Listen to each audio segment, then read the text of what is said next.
Ralph, I think you're muted. I could see you're moving. Got it? Yep. Can you hear me? Yes. Okay, terrific. Oh, you're together. Wow. Okay. Yeah, well, we decided to share the same screen. We had some discussions this afternoon about some of the topics, and that changed the agenda. And you got my note that Tracy would like to reopen the question of what was it? I don't know. Yeah. Either you or somebody else wanted to reopen. I sent Tracy. Yeah, take this. You mean our chat about Bacardi Pond? No. Question on smoking. Question on. I'll find it right here. Oh, I know it was leaf blowers. Oh yes, I thought the question was resolved, but that was it. Okay.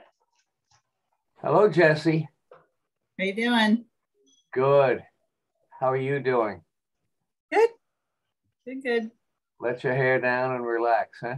I gotta get this hair cut. It's been a long time.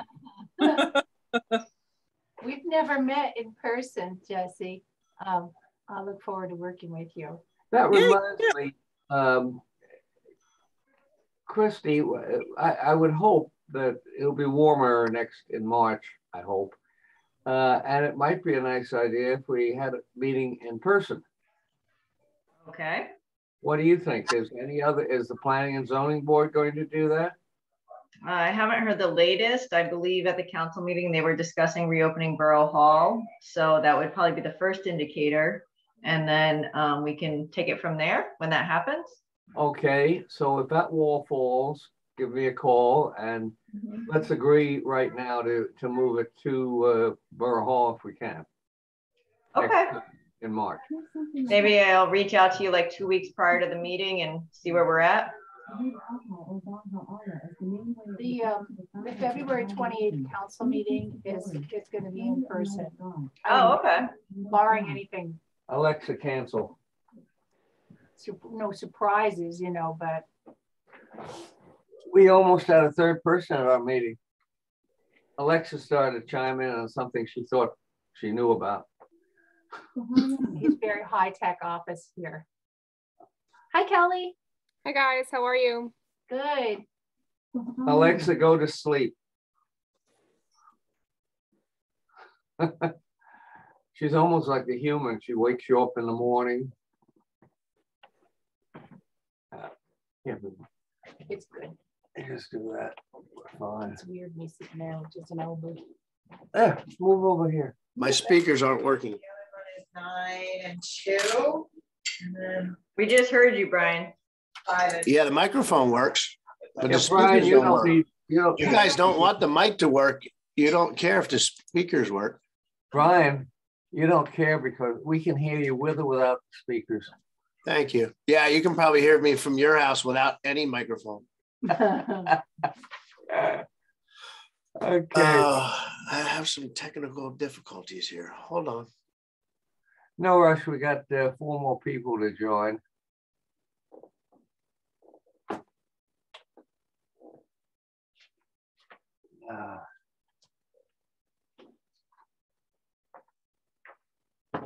Now, where is my?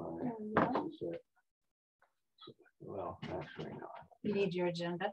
No, I have that. I just need this little goodie, which provides. How's this better? Okay.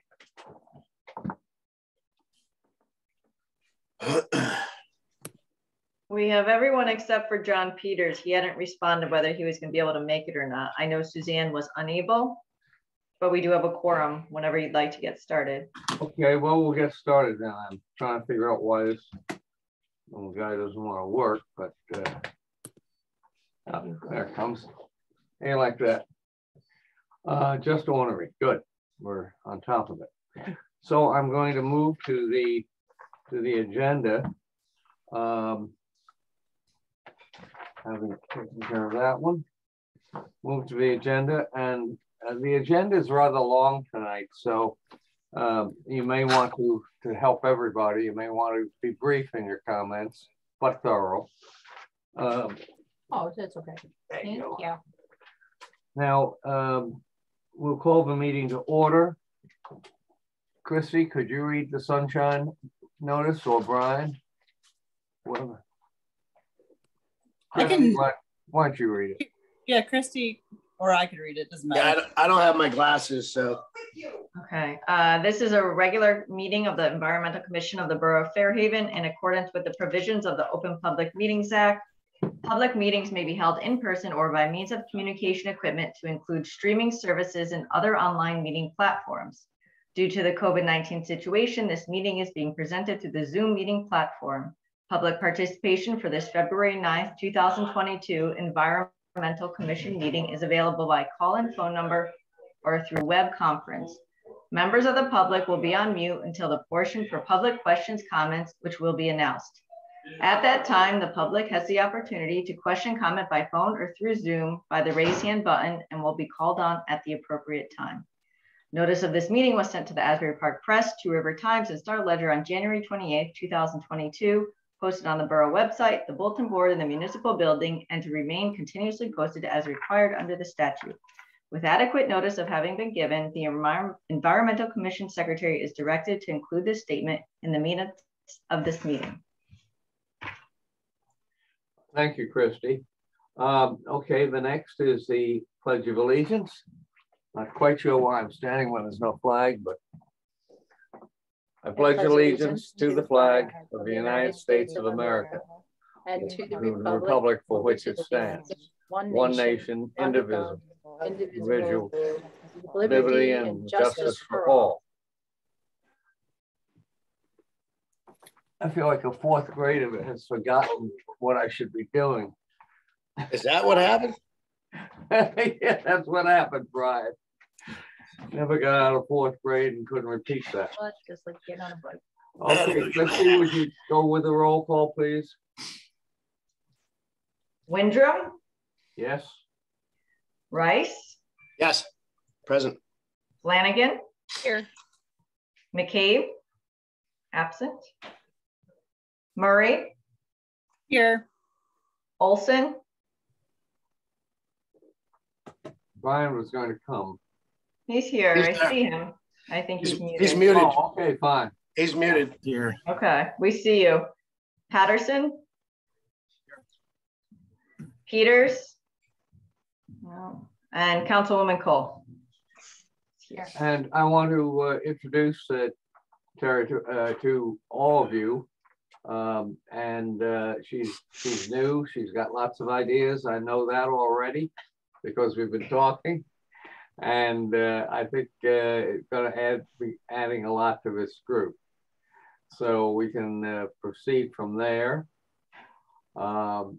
The next item on the agenda is. Would it be all right if I said a little something? What? No, please do. I'm happy to be here, you guys. I'm really happy to be here. And I think of my liaison role as facilitating your work, the work of this commission, creating strategic linkages throughout the community. I am your direct conduit between the governing body and your decision making here at the commission. And I will also participate with ongoingly in the strategic linkages, meaning not just between the governing body and the Environmental Commission, but all the other many entities, boards, commissions, and committees throughout the borough. So I look forward to helping and being part of what you're doing. Thanks. Thank you, Tracy. We also have, it might be an idea to go around the 7 faces on or 8 faces on the screen because we've got some new folks here and maybe we'll get to know one another. Let's limit it to 3 short sentences, okay? And we'll start with Christy. Hi, Christy Larson. I'm an admin at Borough Hall, and I'm happy to support this commission in whatever ways I can. Okay, thank you. Next, Tracy was covered. I'm Ralph Windrum. You elected me as chair, and I appreciate that very much this year. I'm an engineer, Expel Laboratories, 37 years, former professor, 40 years, and active in the Fairhaven Environmental Commission, formerly on the Planning Board and formerly on the, what's the other board? Zoning? Zoning Board, yes. Thank you. And we'll move next. You know, I'm looking at a screen, and of course I can't see it. So Jesse. Hi, Jesse Murray. I'm an ecologist and a fisheries habitat biologist. And I've been on the commission now for several years since I moved to town. So I have a background in vegetation, plants restoration, and obviously coastal management. So. Oh, Wow. very good. A lot of talent here so far. Lucky. Gary, I know there's a lot of talent here too. Gary? Hi, yeah, Gary Patterson. I live 80 Maple Ave. I've been in town for a little over 12 years, and I'm a civil engineer and been on the Environmental Commission for 3 or 4 years, I guess, something like that. So. Well, it's very good to have you, and his talents will come of use when I talk about trying to get into the Monmouth County operation to understand rights of way. So Gary's volunteered some help. Okay, the next one is Brian Olson. Can you hear me now? Yes, we do. Very well. Fantastic. Nice to meet you too. I'm Brian Olson. I was appointed by the mayor to the planning board, excuse me, I'm drawing a blank. The environment, no, but the zoning board and then the environmental commission. Yes. Yeah. My background is I've been lending money to state and local governments throughout my career, including for the purposes of this committee, the water and sewer entities, airports, toll roads, that kind of thing.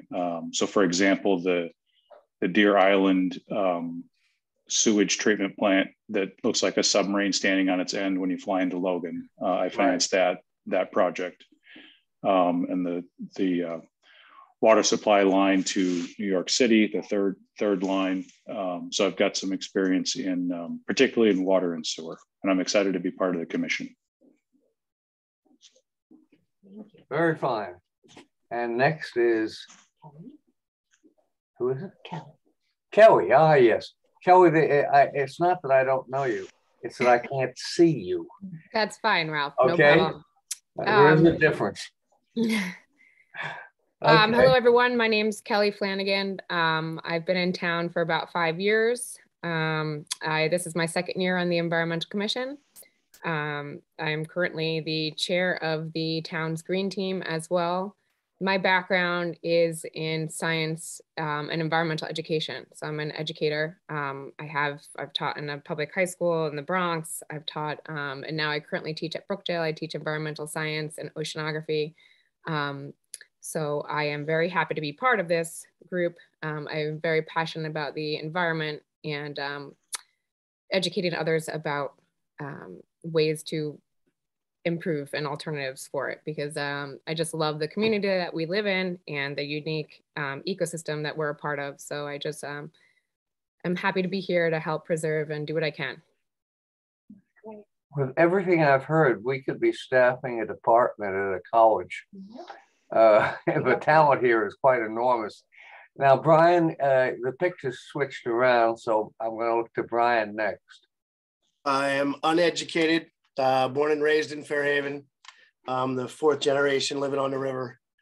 So I come at this on a practical standpoint and knowing the ecology and the goings on of the river, as well as being on the EC for longer than I can remember. It's got to be over 15 years.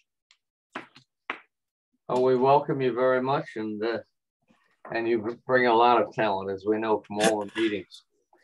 Okay, we've got quite a number of topics to cover tonight, and you'll see in the latest agenda that we have topics 6H and 6I. So there's two more than you see there, and I'll get to those in a few minutes. We will. We need to approve the January. Before we get to that, we need to approve the January minutes. Have you all read them? Anybody who hasn't? Okay. May I have a vote then? All in favor of accepting them as is? Aye. Are there any who would like to amend them? Okay, that there are no any no votes. They are accepted then unanimously. Thank you. For our last meeting, Ralph, I shortened them for you. I tried not to be so and I like it. Detailed. It's adequate enough for future reference. Well, I won't use the words that a lawyer at AT&T used. You're very good, Christy. You do a nice job. Yeah. Okay. Actually, the lawyer came out. He was. I have to tell you this one. We had just completed meetings with the South Central Company and South Central States, Mississippi, and all those in the tariff discussions, and the minutes were very, very detailed, including a lot of personal judgments that the lady heard. He took her aside and used a few rather crude words to tell her that if she ever did this again, she and all of us would hang by some crooked judge in Washington. I couldn't believe it. So you got away with saying a lot of things those days, you know, today. Okay, beginning with item 6 then, 6A. 6A is a group of administrative items that Christy put together for us. And say, Christy, you want to say some words about these now? Sure.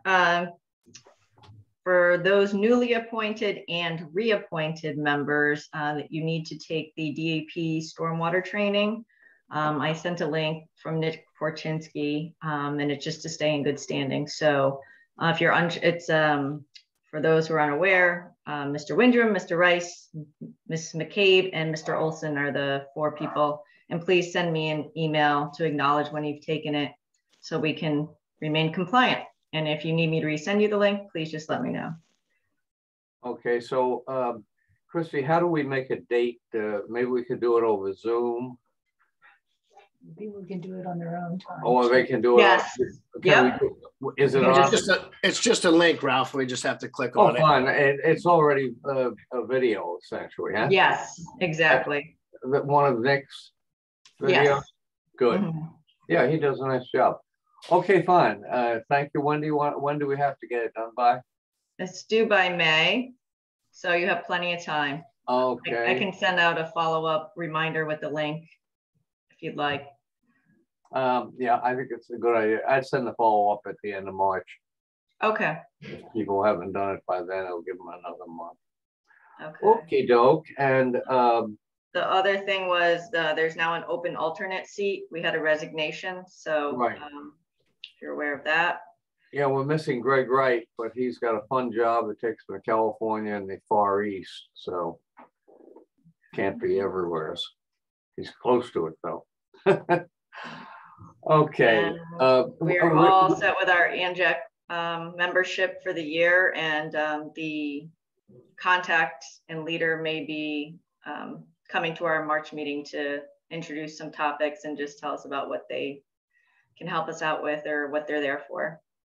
I think that's very good. We pay them $400 or $500 a year in dues, and they have a number of resources. Some of them are technical. Some of them have amounted in the past. I've called them up and because I was interested in the topic, and they've been able to steer me to a very good reference for that topic. They have some people who are expert on their staff, so we should take advantage of them. I would say. Now let's see. Brian, are you raising your hand? No. No, he's No. just resting. Okay. Okay. That's it. That's it. Well, thank you. Okay, item 6B on here. Then I have to be able to read it here. 6. It's down. I think you're on the wrong. Green team. I think that's me, right? Yeah, it's the green team. Sure. I was reading, so- we're all done with this. Great. I'll Couple be of minutes. brief. We are working ahead on getting our sustainable jersey application that is due up in June. As I mentioned in the last meeting, that we are hopeful that we can get silver certification, that which is 350 points. If not, come very close to it. As you know, many of our peers have been able to achieve this. I do think that there's a lot of potential points that are out there. It's just a matter of documenting them. With any some of the actions that are coming up, if anybody is interested in helping to document or just write up a quick blurb and submit some of these materials, we would be thrilled to have some help from the Environmental Commission, especially for some of these actions that pertain to the Environmental Commission, such as establishment of an Environmental Commission, updating some minutes and agendas, writing about what we do, the grass cut it and leave it program, the recycling depot, some of these things, the stormwater ordinance, some of these things that actually pertain to the Environmental Commission. So if anybody is interested, wants to volunteer or help out, you can email me separately and I could, point you in the direction of and that would be very helpful. Let me interrupt here. And Kelly's been doing an enormous job with the green team, absolutely enormous.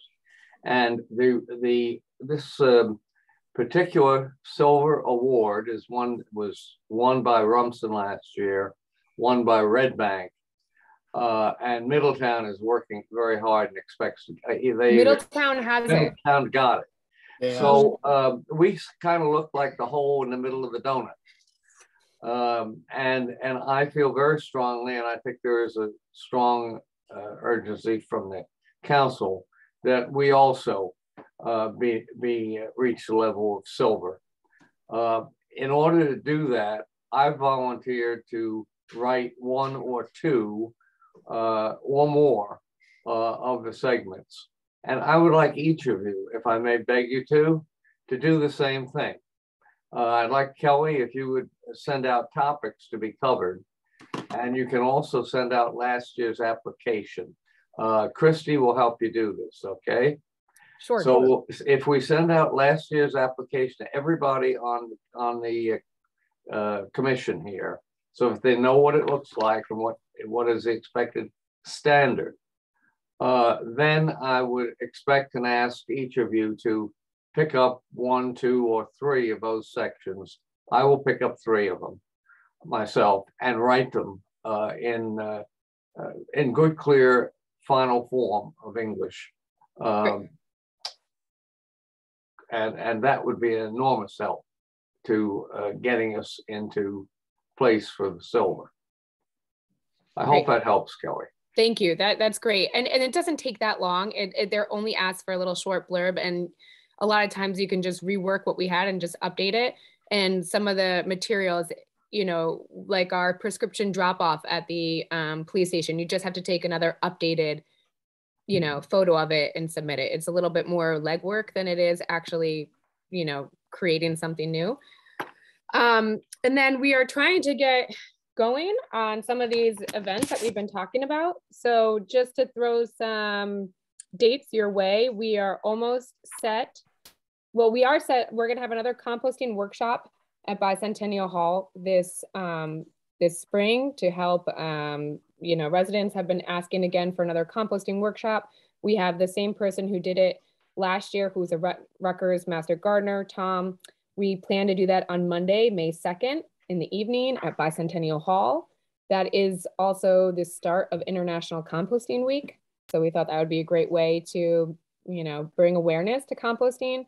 We are also going to ask a vendor that one of our members in the green team has talked and discussed about that uses called Unwaste, which is a private composting workshop. So people can come here, learn about what composting entails, but also if it's not for you, but you still want to compost your food waste, you can privately have a pickup service for you as well. So we hope to kind of, reach a larger audience.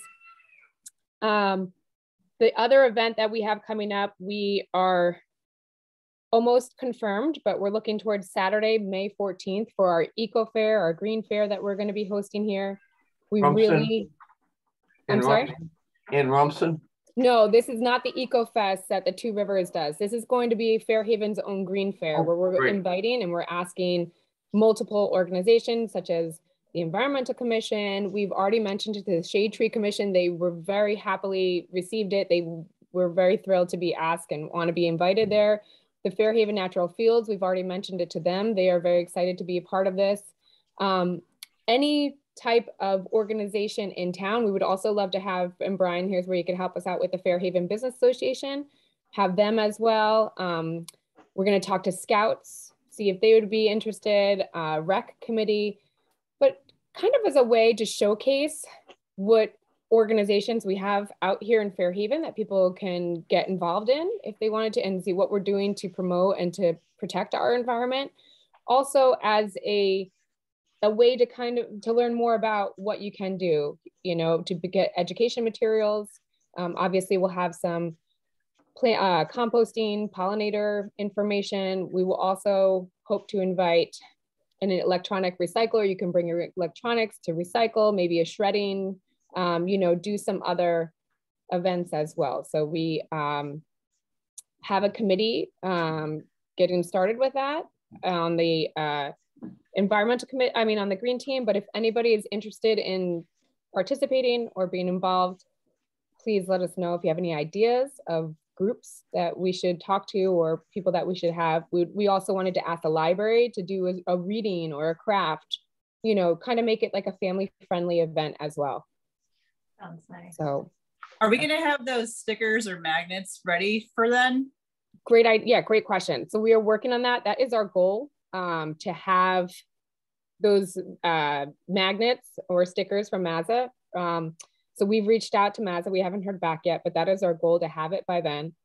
Other thing that we hope to do, so the Green Fair is one action, but there's a couple different actions for Sustainable Jersey that you can kind of add into that. So we hope to green our Green Fair.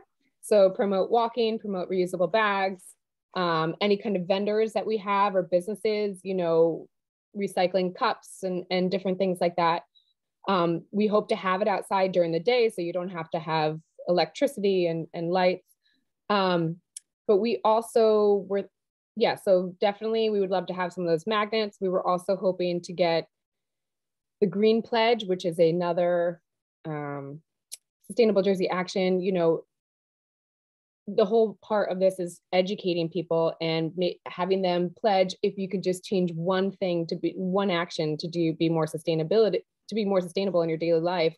You're not necessarily, you have to do it, but just to get you thinking of changing one thing. And then perhaps rewarding them with seeds or a booklet or something that they can, take to help, reward them for their participation in this event or in that action. So like I said, if you guys have any ideas, we're open. We'd love to hear them. But I think this could be a really neat community event. By the way, if we're going to have those magnets made, we really have to start in a week or two to get the information in. If I can help you there, tell me. Sure, we're on it. Yeah. Okay. I just had a question, Kelly. Given all the items that are out there to catalog, and this event that you're planning, that everyone's planning in May, would that kind of get us from where we are now to silver? Is that the pathway? Does that get us there? That helps. That's a substantial amount of points. If we can kind of have this umbrella project, which is the Green Fair, and then have the community shredder, day added in there, plus the Green Fair, plus the Green Pledge. We also want to do a green business recognition, which, you know, hopefully Brian can help spread the word to the Fairhaven Business Association. Those 4 or 5 events that are umbrellaed under there, yes, will help us on that trajectory for sure. If we're going to be writing these sections up, it might be an idea. I think it would be a good idea if we could have online a list of each of the sections and the number of points of each of the sections. So first of all, authors will see how they tie in and may contact other authors for other groups. But we would also have a status next to each of the sections. Yep. So we begin to keep track of them and give ourselves a sense of confidence we're going to make the date. Sure. Now we are working on I have a spreadsheet that we share with you all, and I could even share that, and you could just type your name right into the spreadsheet to say, yep, I got this one, I got that one, with a link. That's what I had in mind. Yeah, because Sustainable Jersey is very orchestrated about what you need to include. So it's pretty much just a formula. And then will you be able to distribute that in 2 weeks? Yes. Okay. Yes, I could. Good. I will. I plan to work on it this weekend, and I will get that out. So now the third thing real quickly is we hope to start our junior green team. Now we've talked to the schools. The schools are doing their club, their environmental club in Knollwood, but we hope to have a junior green team open to all Fairhaven high schoolers. So I know, Gary, I know your daughter is involved at RFH in the environmental club. Like Brian, you have a high schooler. Anybody you don't have to go to RFH. So you go to any high school, but we are hoping to have and start a junior green team with their first meeting in the first or second week in March. I will let you guys know, but hope, to get interested students that take a pride in their community and their environment and that want to get involved. And, they would be great ambassadors to help with programs like the Green Fair, community service options, whatever. But we would love to, if you could help us spread that word around, or if you want to participate in that, that would be great too. Okay. Excellent. You said just high schoolers? I'm sorry. For now, yes, it's going to be for high schoolers, because I know that the schools is starting an environmental club at Knollwood, and we wouldn't want to kind of overlap. We would still collaborate with them, but we wouldn't want to take away from what they're doing. I think they already have 2 teachers. They're approving them at the next Board of Ed meeting. So they're getting started with that. But I think, for now, high schoolers, and then we'll see. And high school is 9th grade and up? 9th through 12. Yeah. 9 to 12. That's excellent. And I don't see why it couldn't work for students who are in college as well, above high school, because, we did have somebody, Lily Barnett from town, who was in college, that reached out to us too. So I don't see why it can't be open to, students who are home from school or studying locally. Right, that's terrific. Well, we heard before we have a professor at Brookdale, so maybe that's an end to Brookdale. Yeah. No hints. Okay. So Kelly, yes. Yeah, my daughter is on environmental club at the high school. I mean, would you have any interest in, maybe going to a meeting and speaking to them right there? I would be happy to, although it would be Rumson Fairhaven. I know Rumson has their own junior green team. I wouldn't mind, reaching out, or if sending. What do you think would be the best way, Gary? Yeah, I don't know. Sometimes just speaking to them directly, but I could. I'll ask. I'll get in touch with them. Yeah, see what I have no problem. I'd be happy to and give an idea about some of the projects we might be working on, or where they can help out. Even if not for the green team, anything else they can help on, give them some kind of project. Yes. Rather than them just having a meeting every month and, well, right. And that's like, one of the, kind of like, something that they could work on, and see some results maybe. Totally. And that's why we would love to have a meeting to begin, because we have a couple projects. Hold on. we have a couple of projects that we have on our agenda that we were thinking, what better way for having high schoolers get the message across? So for instance, with the recycling, we were thinking about creating a recycling video. Like, I mean, these kids on social media know exactly what quick, to the point, grabs people's attention, and really addressing some of these recycling questions with coming up with these clever ways of video. So social media is a big thing. You know, some of these topics that they might be more concerned about, you know, to that generation, you know, because it's, if you get the students involved and they're passionate, and then they'll teach their parents, and it just, you know, I think they have a great potential to help us, and they can take ownership in this. It could be resume builder, it could be community service hours. I just think it would be, you know, and they could do some of the projects and find a need for what, you know, is needed in our community. So that would be great, Gary. Into the meeting schedule. I know they have the meetings before school quite often. So yes, my daughter is also part of that group, and I get the texts. Yeah, right. I think they might have had one. I think they might have one tomorrow, actually. Yeah, they do. Yeah. Good. All right. I think the right connection is to go to the coach. There's a teacher who's assigned as the coach for that group. I'll see if my daughter can bring the name forward so we can tack it down.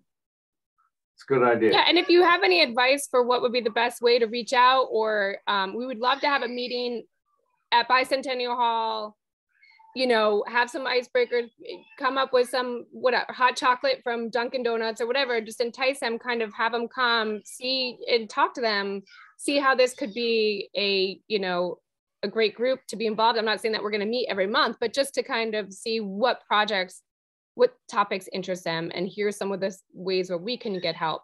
But I'm just wondering, you know, if you have any ideas or suggestions, because you have kids this age, I'd love to hear it. Okay, who on the green team is honchoing this? Kelly? Yes. Okay. It would be me. Okay. All right, that's fine. You seem to have so much to do that it'd be nice to coach a few more people into it. Josh, let me recognize you. Your photo is not there, but your name is. Yeah, I'm here, Ralph. I am driving though in my car, so I cannot see anyone else. Oh, that's okay. We welcome you anyway, and I hope you get a sense of what we're doing by the verbal part of the meeting. No, absolutely, and thank you for having me as always. Okay, well, we're going to move on then. And the next area, Brian, we're going to talk now about the Navasink River, recent measurements, etc. You want to bring us up to date? Yeah, there really isn't much to report. It's our off season, so we haven't done any testing of the rivers. We have a meeting next week. The only town that I know that's doing a lot of infrastructure work is Red Bank, and as I've said in the past, they're the biggest town that needs all the infrastructure work. So I'm glad they're continuing to do that. It's called shamed into it, huh? Got to do what you got to do. As long as they do it, I don't care how it has to get done.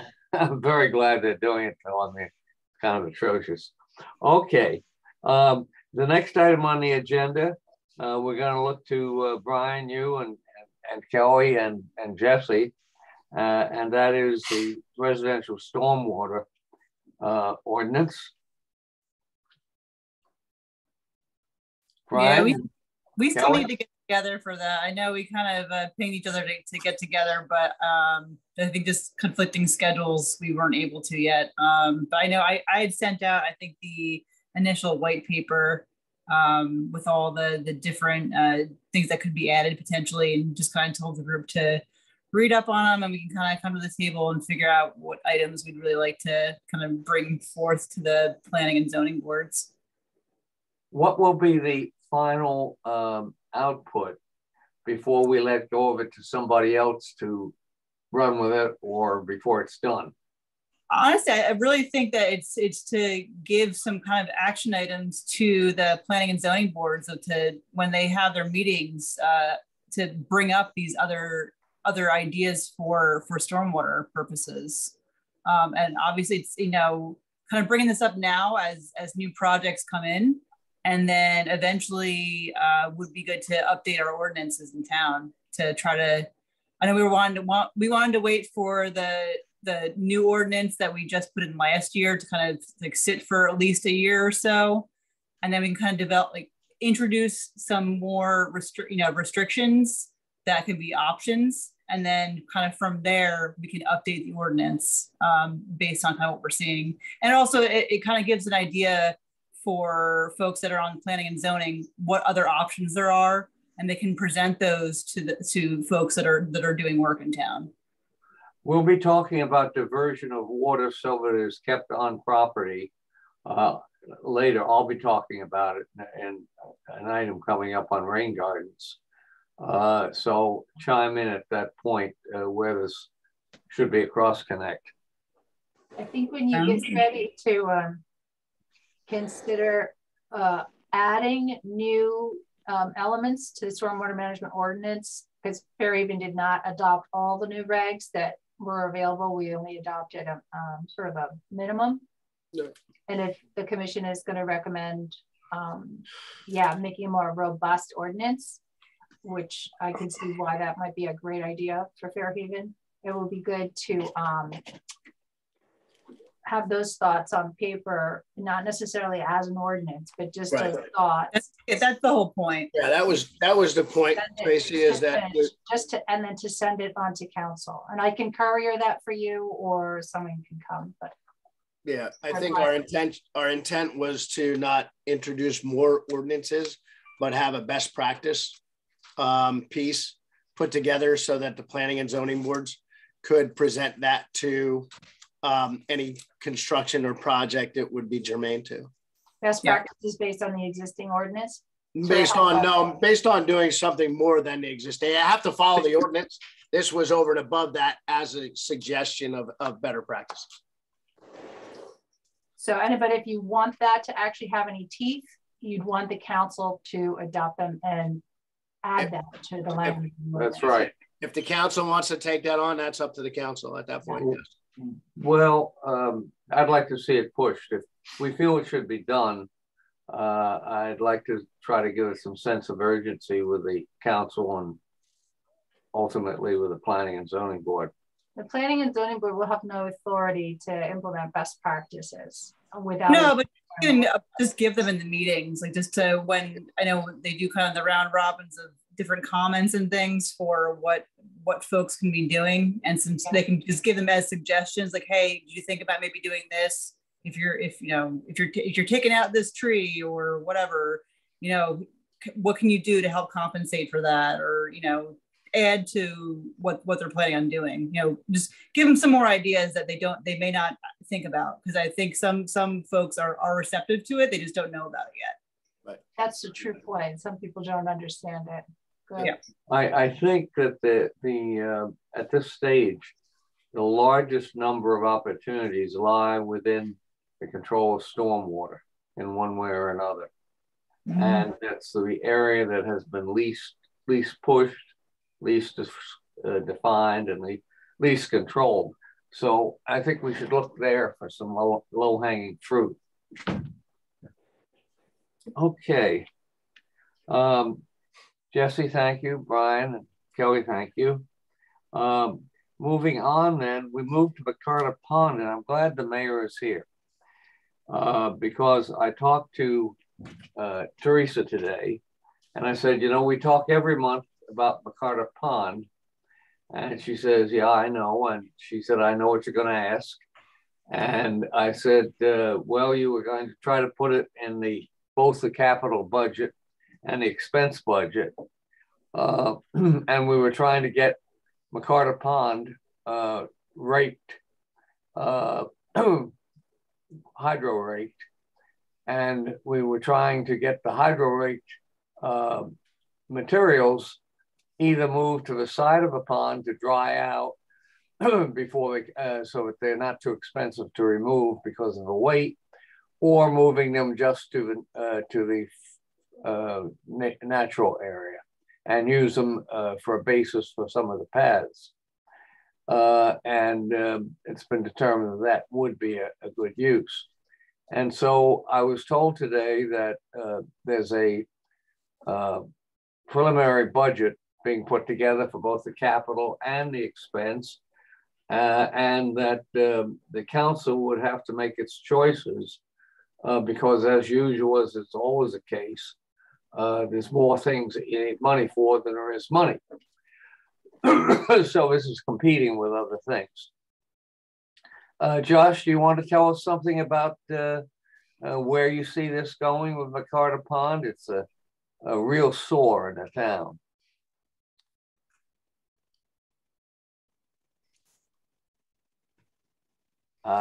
Okay, Josh. I know he's on the road, so he might not hear us. He may not be hearing it. Well, I've told you what Teresa said, and I hope you may want to talk to your council people and remind them that this is an important thing that's been waiting at the wings for several years. Decades. This would be the year to try to do it. And we would need, I believe, that the budget, a capital budget, has $175,000 or $200,000 in it for the rain, for the wet raking, hydro raking. Hydro raking. Right, and transportation just a short distance, either to the side of a pond and then to a natural area or to the natural area. It would have to go to the side of the pond either way to have it reach out for a few months, and then it can go over to the natural area, which I said all up. But as I said in the last meeting, I'm not going to talk about it anymore because it's been 2 decades. Right, but we've got to be careful with it, and I don't know how to do a trial here. We've got to be careful with that. While it's drying, it's not smelling up the neighborhood. They can't have everything. There's going to be some. There's going to be some. You got to give and take. So everybody wants it done, and the cheapest, most efficient way is to do it that way. Yeah. That they're going to have to suck it up for a couple of months. Well, politically, I doubt that if it really smells badly, and I have no indicator that it would, but it could. It shouldn't. It's not mud. It's just organic material. That's true. If it does, though, we've got to be in a position to deal with it. We can. Tracy can issue clothespins. Could you do it during like the winter time or fall? You know, so it's not hot and sun and just sitting there. Exactly. That's a good idea. It'll take a lot long. That'll take a lot longer to dry out, of course, than being done in the sun in the summertime. Or but just thinking about seasonality. We need to go back to our to the consultant that we have, and I'll talk to Teresa again. We need to go back and ask if there are any other cases where they have worked on it, and what the results were, if they did any hydro raking and it stayed in one position to dry out. What was the result? So that should be in the minutes as an action item, Christy. I'll take it on. Can I ask a question? Yeah. So I'm new to the commission, as you all know. Could you give me like 3 sentences or so, just a brief, like what's the sizzle? What's the benefit of raking the pond? It sounds like it's something people have wanted for a long time, but is it to make it deeper and the water's clear and there's better fish, or sort of what's the benefit? Ryan, you just hit it down the head. It's it would help to alleviate the green algae during the seasons that it grows. So it would make it a little bit deeper without actually dredging it to not allow that green algae to grow, because it won't grow in over 2.5 feet or so. Right, we need to get it almost to 3 feet. You need to get it back to 3 or 4 feet. It was an ice pond when McCarter originally dug the pond, and so it was never a deep pond per se.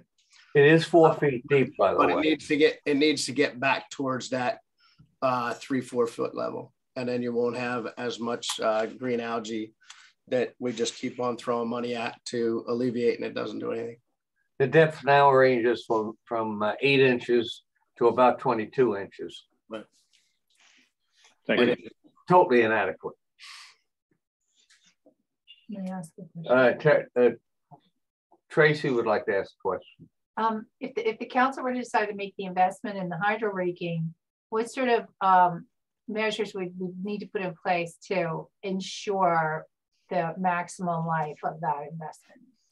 You know, so that it's more than just 7, 10, 12, like ongoingly, how do we maintain it? As far as I can remember back 50 years, there has been no maintenance done of that pond.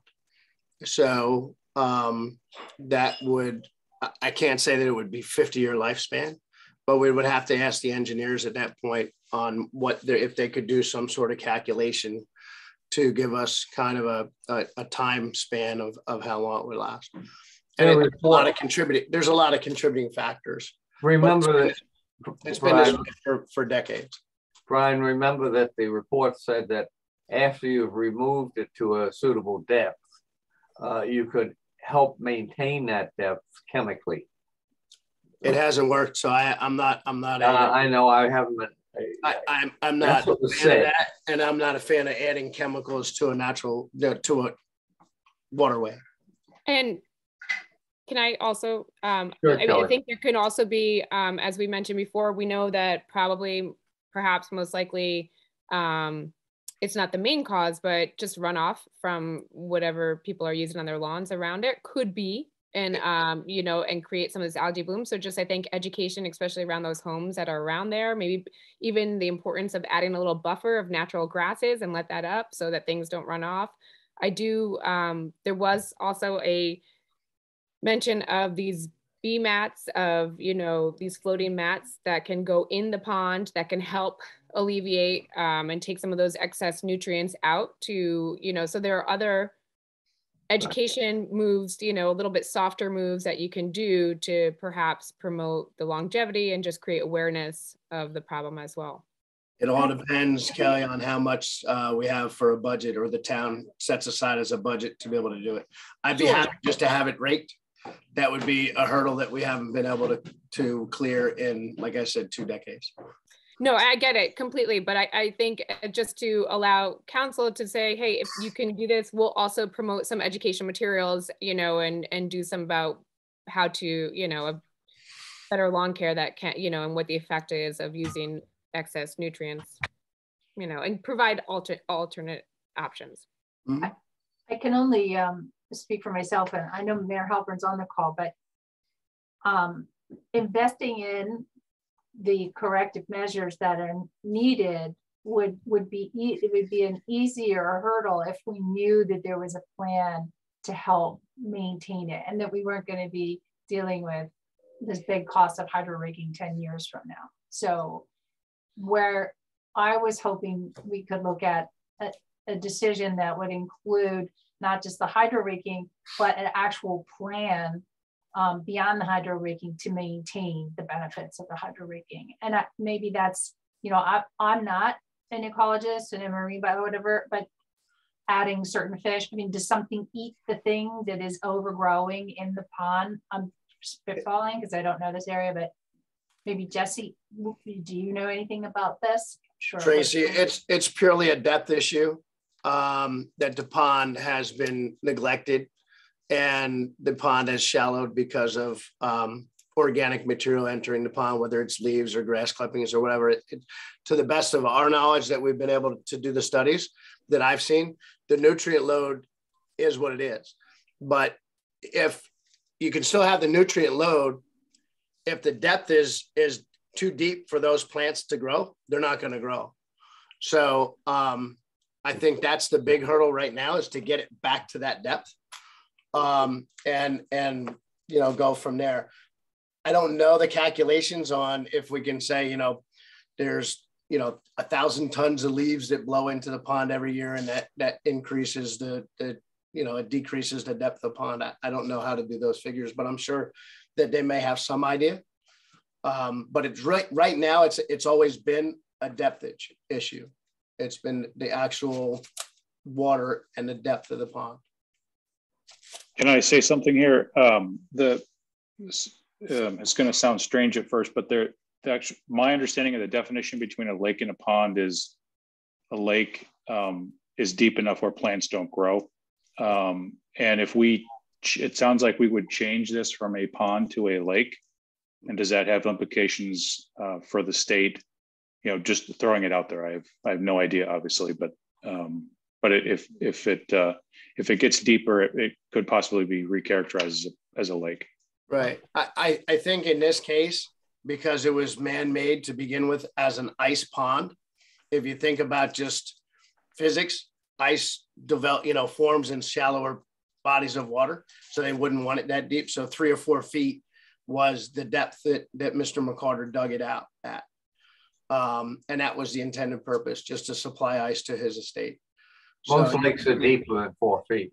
You would bring it back to, what's that? I say lakes are almost by definition deeper than 4 feet. Right. So, and it is fed by a stream, and then the overflow is on the north side. So I think to increase that flow, to have better flow coming from the south, which is where that stream comes in from, would help also. That's if you go up to the south end, it's all silted in. I can remember as a kid, it didn't look anywhere near what it does today.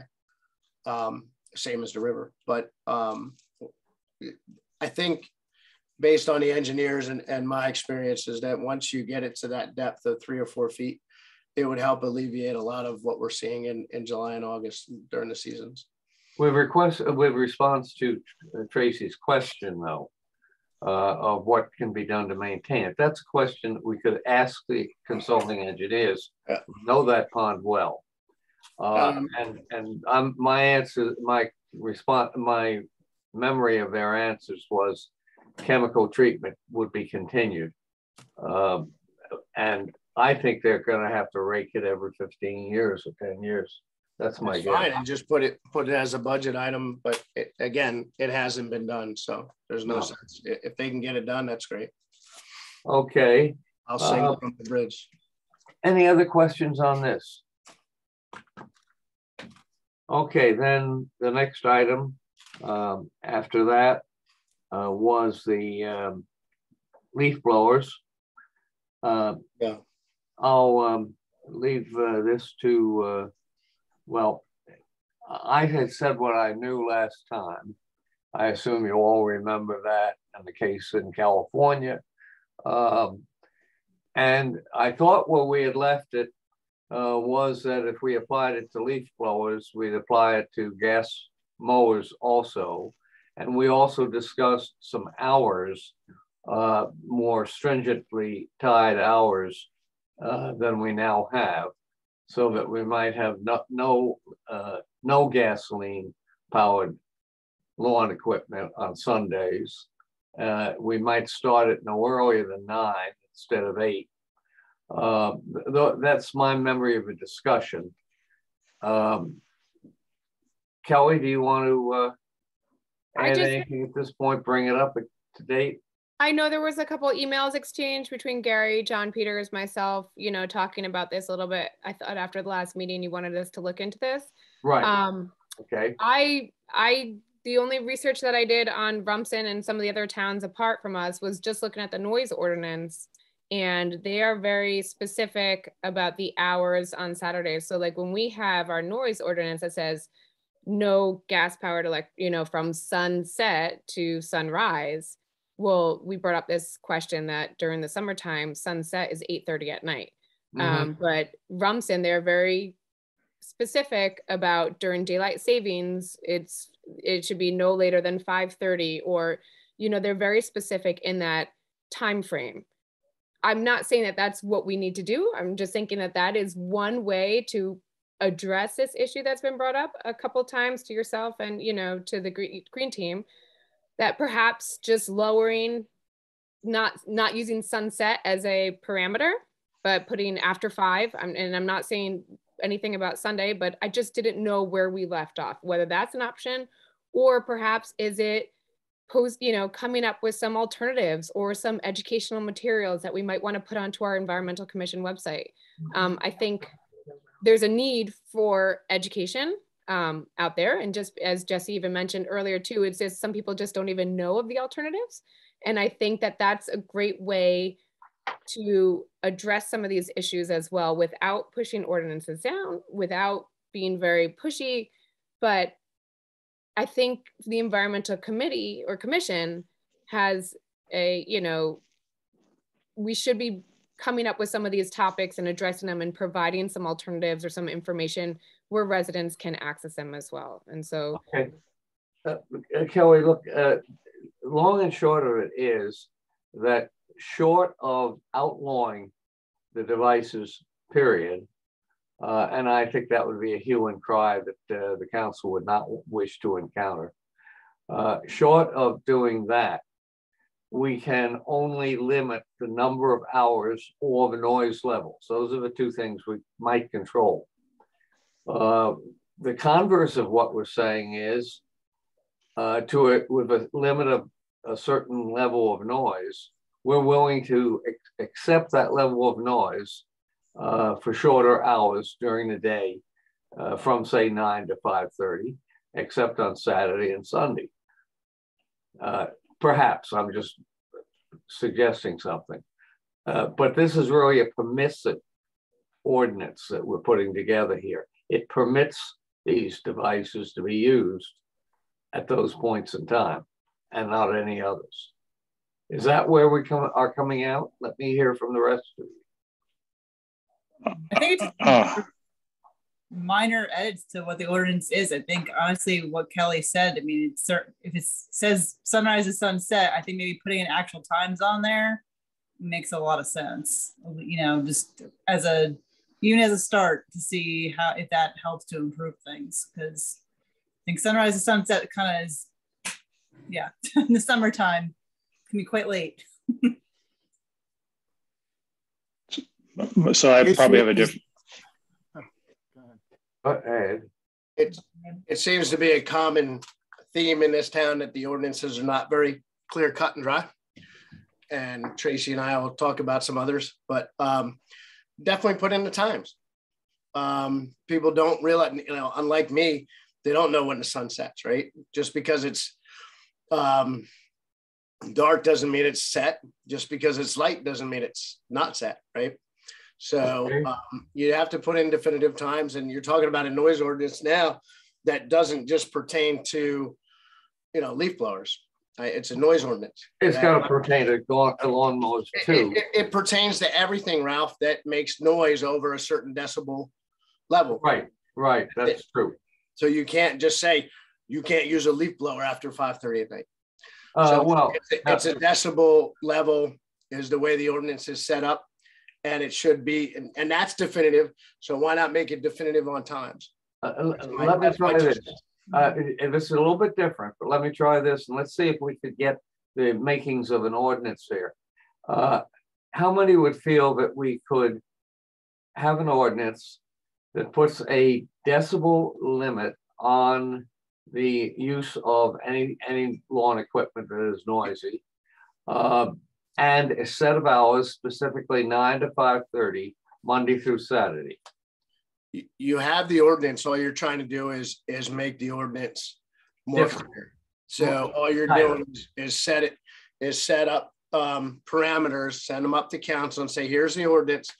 It's the decibel levels already there, and all you're doing is changing it from sunrise to sunset to definitive times. The decibel levels need to be revised, I think. I looked at them some time ago, and I have a feeling for decibels from the business I've been in. I think they could be lower, and quite a bit of a market would meet it. Gary and Brian Olson, I know you guys both wanted to say something, right? Yeah, I appreciate the passion on this. I did some informal polling of neighbors and friends, and there was pretty much universal pushback, sort of overreach, and isn't this better for the state to do something like this? Particularly when it's related to the gas engines. I think the hours and the decibels would be a little bit easier to accept. You know, that can be more local. And I agree with Brian that if you do decibels, it's just got to be on everything. I don't think it's. I wouldn't recommend. Sorry, that's the way it is, Brian. It's just a Yeah. decibel level. It doesn't say you can't have a jet ski that's over 120 decibels. So Yeah, it's definitive. It's just decibels. It doesn't matter what device it is. yeah, I think that's appropriate. I think it would be a tough go to single out long equipment. Okay.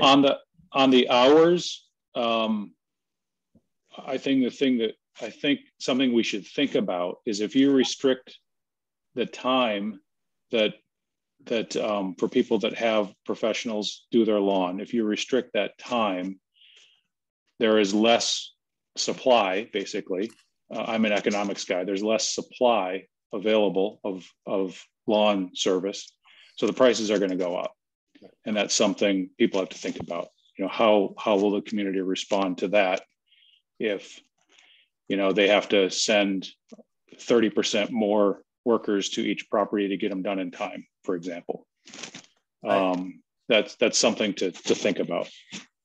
I agree. And I thought we were kicking this over to the council and not even taking it on. But I do also agree that if you kick something over to the council without details, nothing will happen. Well, I would say we just make a recommendation to put in some kind of hours and not make it sunrise to sunset, make it till 7. I don't know. And I agree with you, Brian. I'm an economics guy too. That it can be too restrictive, right? These guys have a lot of lawns to do that time of year. And sometimes they're out until 7 o'clock on a Saturday. Sundays, I agree. It should be shorter time. And I do agree that it should not be so open-ended that it's sunrise to sunset. That's my two cents. Who wants to take a crack at writing researching this a little bit and writing the levels and the times and make a proposal for the next meeting? I'm going to make a suggestion. Okay, good. Tracy. I'm going to make a suggestion. Here comes Tracy. I think if you want to write out the consensus of the Environmental Commission on the times, decibels is going to involve an engineer, and you know the council can consider that. But these are concrete things you're talking about with the times and making those kinds of amendments, which is a cleaner change to an ordinance. And then I think it's worth commenting, and so not to send a, yeah, well, maybe you want to do that. I can do it, but I mean, well, I don't know that anyone on the commission has the training and certification to set decibels for the entire community. I wouldn't even take that on. I would suggest not going down that rabbit hole. Isn't it a logarithmic scale? Yeah. The town doesn't even have, wait a minute. You have no way to enforce that, right? Yes, we do. We do have a decibel meter in town? We have a decibel meter and we have a policeman trained to use it. Okay. I asked that. I stand corrected. So I guess what I'm trying to say is at a certain point, if you decide as a commission that you want to explore decibels, then you can do so. But I would say put it in a letter to the council even without having done the groundwork, just to get a pulse from the council rather than having you spend a lot of time or volunteer hours. And then the piece that I think, however, is really important and potentially where there's significant benefit to changing behaviors is an awareness and education kind of campaign, the kinds of things that the green team does that is geared more to, hey, did you know? And here are choices. And if you so choose, you can have a lawnmower that is quiet if you buy something like this, and even have demos at your eco fair or something like that. It gives people the option. If they're interested, they're going to be there to learn something. So presumably you have a population of people that's primed already to take on new information, potentially change their own buying habits or behaviors at home. So that might be a very effective way. It's slower, but it's also, when you're asking people to change their behaviors, I think they adapt more quickly and more agreeably if they do it by choice. Completely agree. Acquired a lawn blower, leaf blower is known as a rake. There you go. Or a goat. And I know what would happen if the professional lawn people had to go back to rakes. It'll never happen. They'd sue. It'll never happen. So It's better for your health. I mean, there you go. Wellness campaign. Well, I'll tell you what, I'll come back next time because it isn't that much work. I'll come back next time with some ordinances, with some sample ordinances from other communities that have DB levels. I think there'll probably be a consensus between them. And so I'll come back with a recommendation for you to hear. We can do what we want with it. Guys, can I talk real fast? Mayor Halpern has his hand up. Yeah. Yeah. Can you Mayor guys Halpern? hear me? Josh? Yes, we can hear you. Can you hear me? Yes, we can. Yeah. Listen, this is just my personal opinion, so I don't speak on, on behalf of the entire governing body. But the idea that we're going to tell our residents that they can no longer have their lawns mowed is, in my opinion, somewhat of a waste of time. If the state wants to tell us that, that's another story. But we're not going to start dictating to our landscapers that they have to use rakes. And I don't mean to be so blunt about that. And once again, this is just my personal opinion. But I just don't think that's realistic. So I want to make sure that the focus is on things that can actually get done and improve the environment that we're living in and make the community a better place to live in from a realistic standpoint. So that's I'm not trying to, make anyone upset. I just want to let you know where I stand on it. And I appreciate the time that you just gave me to provide my point of view. Okay, Josh, I just want you to know, Josh, when I mentioned that a quiet lawn blower is a rake, I was being cynical. I had no intention of going back to the rake. He was pulling a Brian Rice. I mentioned the goat, but. Okay, I'll come back with some reasonable thing with decibels. And then if, let's see, who wants to come back with some hours? Make a proposal for next time. And I'll say that the Green Team, like, as I mentioned, when I first brought this up, that we are happy, or I just think that the Environmental Commission, it's great to educate people and just allow alternatives, right? And I think posting something on our website, we do the grass cut it and leave it campaign, which is very valuable. Why not say, hey, keep your leaves there? Do you know what it provides in terms of soil nutrients and other things? I think there's a lot of different ways to do this, and I'm not trying to push ordinance, as I mentioned in the beginning. I'm not trying to do that, but I do think we just need to wrap this item up before just like disappearing on the agenda. And I think if we can just come up and say, hey, yeah, let's do a brochure that gives, why it's important. I think that is just as valuable. Okay. So be happy to do that. Let's have a motion for that for next week, okay? Next month. For that meeting next month. That is the informational approach. Sure. Okay, Kelly? Great. Good. Okay. Moving ahead then. We have, and I'm looking here. We have the rainwater garden, the rain gardens. I think you've all seen the correspondence that I sent to the state, to the county, and I expect a reply back. I expect what they'll do. Gary Patterson is a member of his team. I'm looking to Gary to follow my letter up, which he has a copy of. When he works with the state in the engineering department as an outside professional supplier. And if he could help us out there when he's in there and find the right person, then we can set up the conversation and we can move forward with the rain garden as appropriate at Nativity Church. Father Jim is all gung-ho for putting it in. The low spot is to the east of the Ridge Avenue driveway, Ridge Road driveway, next to the rectory. It's just a case of either keeping the rain garden totally out of the right of way, or they may allow it in the right of way. But we have been warned by this county already that without more research here, we can't put it in the right of way. That's the situation. I expect by the next meeting, we'll have it all wrapped up.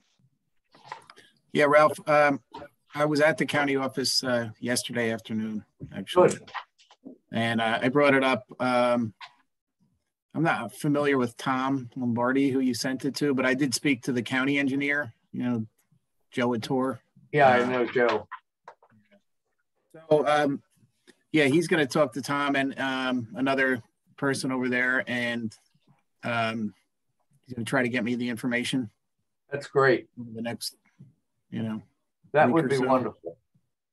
Right. So I'll remind him. I'll keep in touch with him, and I'll let you know. Okay, we'll work together on that. That's grand. Yeah. Okay. Very good. Thank you very much. We're doing some other work with them. We also need to work on, I think, with the rain gardens, revamping the ones from Knollwood and at the municipal building. I know there's folks from the green team that are also kind of working on this effort too. It's not only just a combination of the rain gardens, but also we're trying to kind of combine the whole pollinator plants. I know there's like the pollinator pathways. Yeah, that's what it was called, Kelly. And kind of combine the both with like just the native species. But we definitely need to, I think, get some new plants in for this year for both of them. And I know folks in the green team are also looking into, besides nativity, just I recirculated that Rutgers report that had all the different potential locations in town for rain gardens. So it's kind of our little roadmap around town. So we can kind of hopefully start working on that too. Is that it? No. Yeah, there were quite a few sites, and last time I talked about the Knollwood Gardens, we said we would allocate some funds from our budget to run down to Pylons and grab some plants, and then have the kids at Knollwood replant them. The problem that I'm seeing, and probably nobody else notices, the rain garden in the front of Knollwood on the Hants Road side is a pond. And I noticed it, even though when we do the soil samples to figure out how much leaching capacity the soil has, we only go down, I don't know, 8 to 12 inches, maybe at most. It's clay. When we, and it was fine. When we dug it, we came up with a lot of old pavement and crap that whoever dumped it in there, it's there. So I've been going over there at all hours in the morning and night during major rain events, and then measuring the drainage, and it doesn't drain much. In fact, the kids could have probably ice skated on it the other morning. I have some ideas on how to address it or not, and just leave it alone. Nobody's complained about it because it does over time. It does, the water leaches into the groundwater, which is the intent of the rain gardens. And if there are plants there, they'll soak it up too, the water. Potentially, as long as you don't plant them on top of a piece of concrete or pavement. Right. Yeah. So I've been monitoring that one. The thing with nativity is the one rain garden that we could do was a very small one on the north side of where the education facility is. Right. It really didn't do much. So it's great to build a rain garden. Everybody feels great about it. But if it doesn't do what the intended purpose of the rain garden is to it really facilitates, you take the downspouts and you put them into this rain garden. If it doesn't do that, you're kind of wasting. But that's on the north side. You're talking about on the north side. That was the one we had approved, and we decided that it wasn't advantageous to do it because you weren't taking many downspouts out of the system. Exactly. If the argument is from the county, and we have to look at it, that they don't want heavy equipment, they have to define what they call heavy equipment, because the Bobcats and such that we use are not that heavy. So they need to get back to us and say, we don't want anything over 5,000 pounds or whatever it is. Back to your point, then we'll send, you know, a bunch of guys over there with rakes and shovels and do it. But if that's the argument, that we can beat that, because we didn't use any quote unquote heavy equipment to build the ones at Knollwood. It's not, your average depth is 24 to 30 inches. You're not removing a lot of soil to achieve what we need to achieve. You're not digging a pond or a lake. I just wanted to add that. Okay, thank you, Brian. Knowledge of rain gardens. Brian, I will get that in a minute. Thank you, Brian, but let me just say that my hope is that the rain garden could be outside of the right-of-way, and that there would be no pipes. I mean, 2 years ago when they talked about it, they said there could be auxiliary pipes in there, et cetera, et cetera. They'd have to look at a map. I don't think there are any. And I think we're gonna have a clear shot at doing the one next to Ridge Road. When we call, I think it's 811, you know, it's the 811 number, and you have to do that before you dig on anybody's property. They're going to map out everything that has to do with sewer, water, electric, gas. So you're going to know what's there, and it doesn't cost us anything or Nativity anything to do that. And that's what we've asked them to do. And the second part, which I brought up in emails, is who's going to fund it. Kelly has a hand up. Okay, thank you, Brian. We'll get back to that. Kelly? Yeah, thank you. I have a question, Brian, and this is just one of the questions too, is how much money would something, what is the cost of that smaller type of rain garden, for instance, on the north side of Nativity Church? The estimated costs are in that analysis that Rutgers did. Okay, all right. I would say off the top of my head, at first it was free for the ones we did at Knollwood. Right. But then we had a grant that was applied for by Ralph, and I helped them a little bit on it. So we ended up paying the guys that I had do it. There's a figure stuck in my head, $2,500. Okay. So it's not a huge thing. Right. You could find a sponsor or whatever if the church didn't want to pay for it. Right. I don't think the church would. But the 2,500, I believe the borough will. I've talked to Teresa about it. The numbers are very small. That may be. Right. And so I think one of the things with the church too is that what sparked this conversation was the interest in trying to put pollinator plants and trying to make it a little bit more natural of a landscape. So obviously, as Jesse mentioned before, pollinator plants go one-on-one with rain gardens. A lot of time there's over, you know, you're using the same species and the same types of plants doing that job. So whether or, and I get your point where, yeah, it's helping a little bit, but is it the best place or spot for that rain garden? But I also think the visibility of there and right outside of an education center that is used by many students and many people from here, and seeing that, I just think that that awareness that it could generate, and coupled with the idea that the church is now involved there, they want to do this, they would probably support or, you know, work halfway perhaps with the funding or fundraise. You know, but it seems doable is one thing. So I, you know, and it just because of the nature of that, it's a little bit smaller in scale. My other question is, has that Rutgers report, now that is a phenomenal report. It is very inclusive. It's very informational. Has that been passed around to like zoning and planning and other parts? They all have it. They do?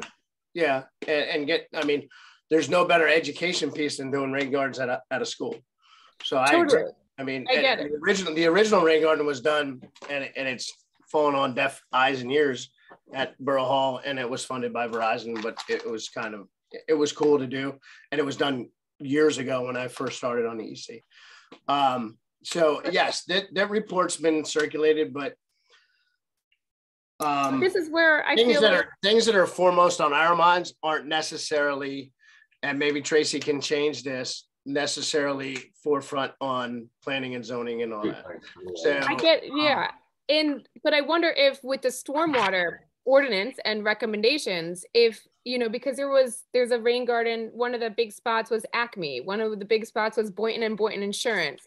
And I just wonder if there's some way to kind of infuse that that rain garden, the potential, and also to developers, commercial, you know, developers that are in town too, and kind of having presenting that as well when they're doing their plans, even for the new developer right on River, right on River Road right there, right? And if that was highlighted one of these spots by Rutgers because of the stormwater, and kind of leveraging that for developers. I just, seeing how you can. So real quick, so you hit on a lot of things that I know a little bit about, and I wasn't going to be like this tonight, but I'll just chime in.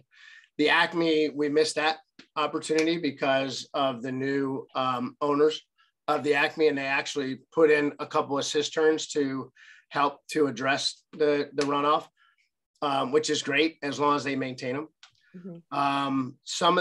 Basically all you have to do is look at an elevation survey of the town, and you'll see the low-lying areas, and then that's the easy low-lying fruit. So there's one across the street at the church across from my house. So if we can, just go to, and Knights of Columbus, right? There's all kinds of sites. But my intent in doing the ones at Knollwood was try to be an educational piece, so the kids would go home and say, and grab a shovel and start digging a hole in their yard. And the parents come out, "What are you doing?" "I'm building a rain garden." "Well, what the hell is that?" That's how, that's how you make it a difference to a point. So I get it. It's just a matter of planning, zoning, and contractors. As soon as contractors see this, they just look at dollar signs, and it's going to cost them X amount more to do the excavation, so on and so forth. Even though it's not that big of an expense, if they're, usually they're doing excavation at a site anyway.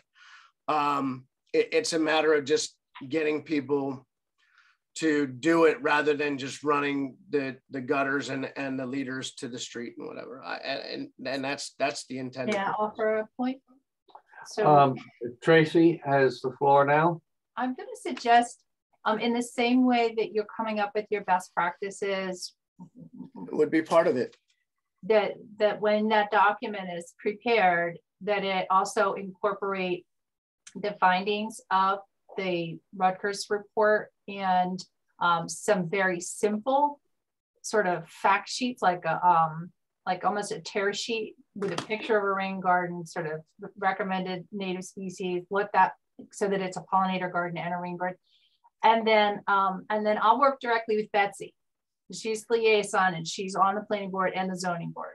And those best practices and these things can be brought forward, even if it's through her voice on those boards. So, and then over time, which is I think what you're looking for, over time, that'll become more integrated and part of the conversation from all the board members, probably what you're hoping for. I agree. And I agree, Trace. And I tried to do that when I was on planning board, but they didn't want to listen because it wasn't an ordinance. And I hate to introduce and have more ordinances on the book that people have to, Fairhaven's already an unfriendly town to do a lot of things in. And to have, I don't know whether that's our laws or our procedures, though. I don't know if it's even true. But you and I, we're going to talk about that. We're going to talk different day. But so to add more,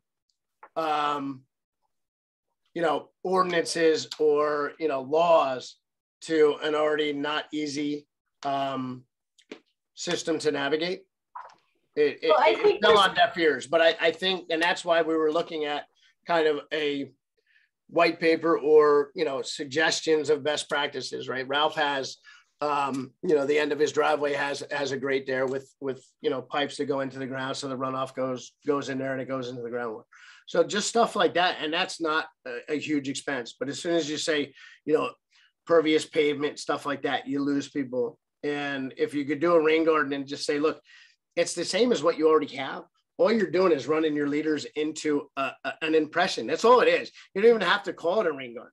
Just say, look, we'd like to see a little impression in your property somewhere to help to capture this water so that it goes into the groundwater and doesn't rush into the river at 18.2 million gallons per inch and a half of rain that hits the town. Listen, almost all our commercial projects have rain gardens and pollinator gardens. And they should because the problem with cisterns is that if they're not maintained, they turn into a mud pit and they get filled, just like Bacardi Pond. So how long would it take for these best practices and this to be collected in a document, not a lengthy document, but something that's very user-friendly? I've been trying to get Jesse to write it. I can speak it. Jesse's got to write it. Wait, did you hear that? You know what to write, Brian? I don't write. I obviously talk a lot, and I so that's all I got. Well, I'm thinking that the sooner we have it, perhaps, and then some feedback. And is there a volunteer? Jesse and I work. Jesse has a choice. She doesn't. Jesse and I work on a lot of things together behind the scenes, so we can do it. Yeah, and there's already the basic framework anyway. It's a matter of taking the pieces from it and making it our own. So yeah, the outline is there. How about a 2-month, not the next meeting, but to have a draft by the April meeting? I was thinking 48 hours, but Jesse and I work on it. That's fine. I'm going to leave it to Jesse to choose, Brian, so she's a writer. Okay, Jesse, 2 months she's bought. Sounds good. Okay, good. We'll move on from that. It's a very good idea. We'll move on from there. We had a good discussion, I think. Now, the next one, I've submitted to you a report on the LEDs, the LED street lights on the field trial, and I consider it quite a success. I think it proves that we can move ahead. It also tells us that we don't need the bright lights, except in a very few instances. We're only 2 lights off at 50 and 90 watts at this point, and it tells us we can use the 50 watts to good advantage. Saves a lot of electricity. I doubt that we'll get a cheaper rate out of Jersey Central at this point. They charge the same for any street light.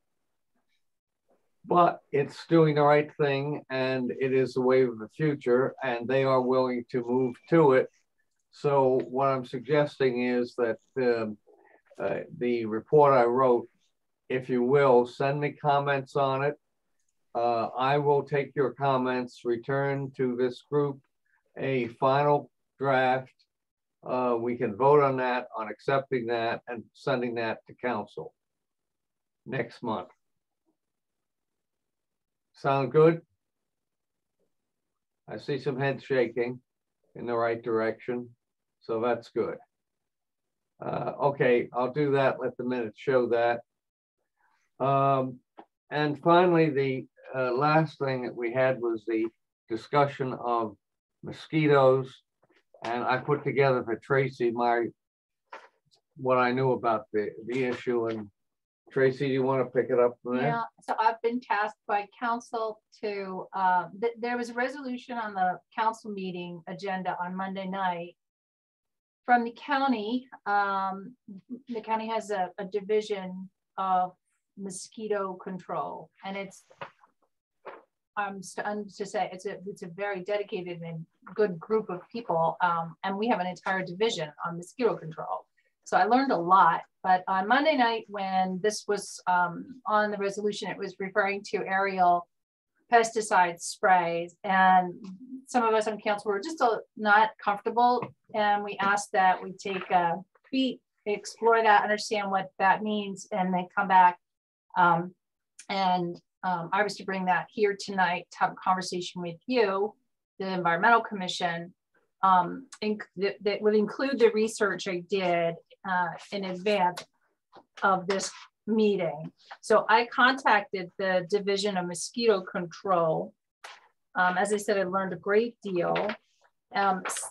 Aerial spray of pesticides is kind of like red flag, but as it turns out, they don't even do that in Fairhaven.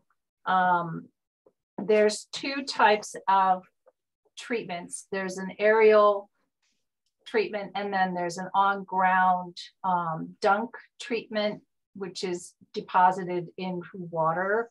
And then there is a pressure tank, again, very surgical, on the ground hand treatment.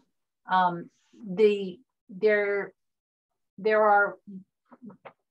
are 2 methods by which the county tracks locations where they do either one of those 3.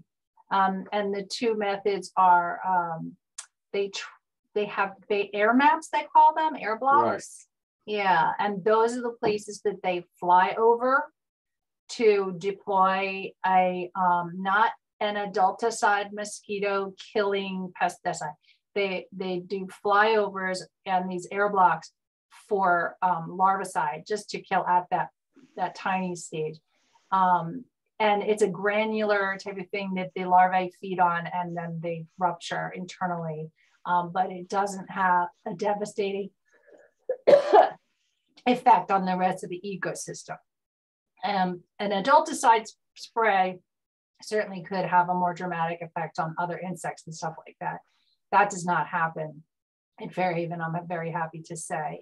There are some salt marshes past us that they do that. So there may be, I guess, you'd see a helicopter potentially, but there is no aerial spraying of any larvae, of any adulticide. In fact, the resolution is worded that way because that would only happen if there was an extreme sort of public health emergency. That would be a human infection of West Nile virus or equine encephalitis, very extreme situations that would, and even if that were to happen, there are a whole set of triggers and advisory and warnings and things like that that come directly to the governing body that would require action and public meetings and stuff. So I'm happy to say that's not going to happen. It hasn't happened as a matter of course. It's only in the wording of the ordinance to set forth the possibility, and in such case it would still require several steps and lots of notification. So it's not had to happen in the past, and it's not expected to have to happen.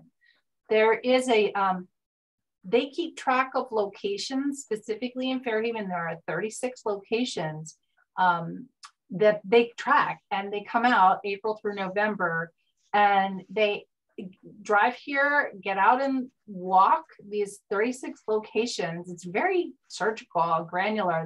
They check and they look for larvae, and then they treat with their BTI dunks. It's made from a soil. It biodegrades. It's not something that is creating. It's not like a traditional pesticide that kills other things. So only the larvae would eat it, and in that event, the larvae would then die. So it's not killing any of the other creatures or balancing the ecosystem. There is another service where we can call, any one of us, for private property or public property, can call them and say that you're concerned that there might be a mosquito larvae habitat, and they send somebody out and check it and treat it if they think it is. And I was kind of impressed with this group, and I'm surprised to say also that there's nothing that concerns me about how they handle it. It's really contained and very professional. I asked so many questions. The lady was extremely patient with me. And I think I have pages and pages of notes from my meeting with her. So I'll just stop here and say, you guys might have questions. What would be some of your thoughts or concerns around this? If there are. I'd love to hear what the green team thinks about pesticides from a helicopter. I've been Sorry. I've been trying to find an angle on this. I feel that. Tracy, since you I have don't think it should here, be like just a green team option. I just have pictures of DDT falling down from the sky No, and like none of that. None of that. silent This is- spring, you know. I was know. thinking more along the lines of Agent Orange, but since you have their ears, one of the kind of angles that I was going to try to play, but I didn't know how to do it. But I know quite a bit about the Mosquito Commission and the division. One of their tasks is to dredge, and it's mostly down in South Jersey where they have more canals and stuff, to dredge and to alleviate, breeding grounds for, and Jesse probably is somewhat familiar with it, for insects. If we could have the pond be that place, they'll dredge it. Just saying. well, it has been kind of an angle that I've been trying to find, but other than planting eggs there, which the green team would get a little upset. Yeah. We won't do that. They look for larvae there. They didn't find them. And there isn't any to speak. McCarter Pond is treated every year. What's that? McCarter Pond is treated every year. Yes. It's one of the well, it's treated now for Dairy Pond, McCarter Pond. Yeah, but that's more treated. Fourth Creek. Right. But again, we don't want that in the waterways because it all ends up in the river. But yeah, I well, what was explained to me is that this is natural stuff. Yeah, it's the soil, and it breaks down and biodegrades. It's not a disruptive agent that affects the pH balance and the the health of the water. That's what they say today. It's so tasty that they eat more than they can put in their bodies. What do they want from us, or what are you looking to us to kind of do? Council asked that this be a conversation here because you're the Environmental Commission, and that I bring to you the facts as I was able to get them. I mean, we just met Monday. The lady picked up the call when she picked up the phone. She took the time with me. We had the email. So I'm bringing you the results of that research so that it can be talked about, so that I can go back to council to say, we had the conversation, this is the sense of it, and they'll probably put the resolution on the agenda for our up-down vote. So I guess I put together a very short memo on it because this has come up every single year. And what it has done is one of the very safest of any of the efforts to control insects in the United States. And it's been refined since the 1960s. So it's a very minimal level of larvicide. Right. Yeah, it's diluted because I've always had a big issue, and we talk about pollinator gardens, which are great until you have nothing to pollinate with, i.e. bees, which has been a real big problem in the country and worldwide. I've always had a problem with people hiring outside firms, companies to get rid of insects, bugs, or whatever, because it can't be good for bees, right?